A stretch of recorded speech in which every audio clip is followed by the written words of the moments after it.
Organizm o'z-o'zini zaharlashi mumkin va bu jarayon avtointoksikatsiya deyiladi. Ko'pchilik albatta uyimizdagi kanalizatsiya tozaligiga e'tibor berishi mumkin, ammo ichaklar haqida qayg'urmaymiz. Ichaklarimiz ham xuddi kanalizatsiya turbalariga o'xshagan va ingichka ichaklar turbalar bo'lsa, yog'on ichagimiz atstoynikka o'xshaydi. Undagi shlaklarni tozalash uchun bizga 3 oy vaqt kerak bo'ladi. Agar sizda ham ichaklaringizdagi muammo bor yo'qligini qiziqayotgan bo'lsangiz, quyidagi simptomlarga ahamiyat berishingizni so'rayman.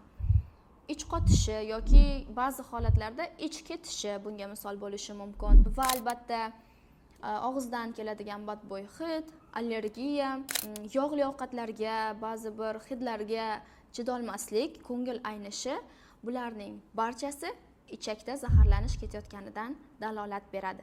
Sog'lig'ingiz haqida qayg'uring. Agar sizga ham ichagingiz sog'lom bo'lishi, uni tozalash qiziq bo'lsa, kommentariyada detoks so'zini yozib qoldiring.